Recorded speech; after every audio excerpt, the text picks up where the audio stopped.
there are some things that I can't figure out. And there are some things that I think I've just put together. You know, a lot of people in the black community, they speculate that there might actually be an agenda against you. And maybe on some level, there is this hate, but I don't think that the agenda game is all about just attacking black people. I think it's a situation where if I need to keep my image clean, I'm going to project this image around you, put these things in your community where I can benefit from them, and use you as the scapegoat. That way people never even consider I'm the root of the problem or I'm the cause of this, right?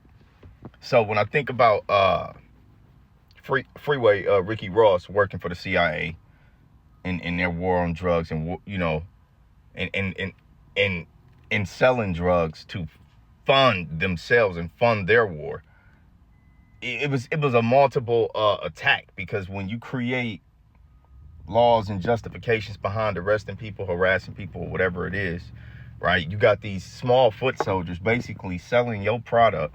You come arrest them, extract the money and dope, put it back on the street. Plus now they're paying the system, lawyers and everything else, the courts, which is just like this quadruple bag. So you can't even really pinpoint who's actually, we can speculate who's at the top, right? You could say the CIA is kind of behind all of this. You could speculate that, because again, if we know that crack in the 80s was caused by them, right? P. Diddy puts together an idea to fake a East Coast and a West Coast war, bro. A beef that disguises the elites at the top on the East Coast and the West Coast coming together to move and sell product, to sell weight, bro. Then he gets wind of Biggie wanting to leave, so now he's spreading throughout the company, yo, I can't protect people who ain't 100% with me, yada, yada, yada. Trying to imply that he's going to remove security, but those who in the know understand that he's about to apply some pressure as well, right? If we're not friends, not only am I not going to protect you, but we might as well be enemies, because you're going to be a competitor.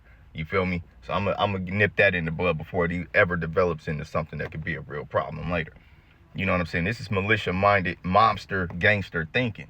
Then when you understand what Tupac is, you're going to get him out of the way as well. So the difficult part about this argument and this whole situation is this. No, the CIA are not directly every day selling dope, moving guns, doing this crap. And it's not the whole organization. But when you put something out there like dope in a community, you got the underbosses and the bosses. So no, the underbosses and the hitters and whoever else, they're not going to know you. They're never going to meet with you. They're not high IQ enough to meet with you. They're going to put you at risk in a whole operation. So obviously you're meeting with the business-minded dope dealer, which would be the Diddys, the Tupacs, whoever else, right? The Jay-Z's, allegedly, whoever else. Like, and just in terms of the streets in general, you're going to deal with the smartest guy who understands that this is a business. It's not about beef, but beef gets created by lower intelligent people in the occupation. It's just par for the course. So it then can trickle down from the CIA to the FBI, because we know that Diddy had actual cops working for him, actual feds. We know that Gene Deal used to be a fed. So it's like, there could be a way through tracking money, through tracking payments, offshore accounts, whatever, however these people was getting paid, we could actually figure out, you got to follow the money. And you could actually, I think you could figure out I know we can figure out who Diddy was paying in the feds and who the feds was talking to in the CIA in order to make this whole thing. Because there are a lot of good men and women in these organizations. So you got to actually be connected at a certain point in the organization to where you're able to operate outside of, you're able to operate with complete anonymity or pretty close to it, to where it's so compartmentalized. There are only a few people who know what you're doing, right? And only the people who are doing exactly what you're doing know what you're doing. You know what I'm saying? So the circle gets smaller as you get closer to the truth of the operation. And I think it's a way to actually figure out who's who and who's doing all of this.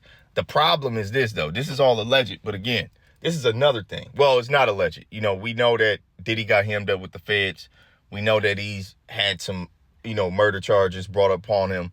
We know that he's been in several situations where people have lost their life, not just that basketball game when he was a younger man, but again, the Kim Porter situation, as well as some other situations that have occurred. Some people even believe and speculate that Diddy allegedly has something to do with Michael Jackson.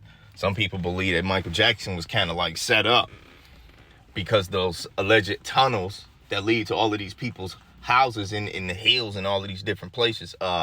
Michael allegedly was supposed to be sneaking kids out of spots like Diddy crib, you know what I'm saying? Which is really interesting because I just don't see how that would be possible.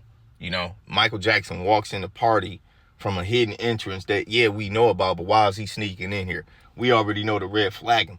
So I don't see Mike, I don't know. I don't see that theory actually being sound. But in terms of all their houses being connected, somebody maybe sneaking in Michael's house, planting evidence, and maybe even assassinating him, allegedly, that could theoretically happen.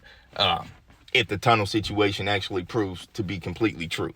Man, this Diddy situation is an actual crazy situation.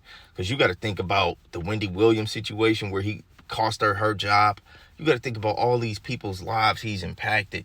J-Lo, Jalulu. Then you got to think about Danity Kane and all of these different groups whose careers never went nowhere. How much Diddy's been a dirtbag for a very long time. And the only way for him to actually successfully pull all this off is if he has some major help. I'm gone. I'll be back with more.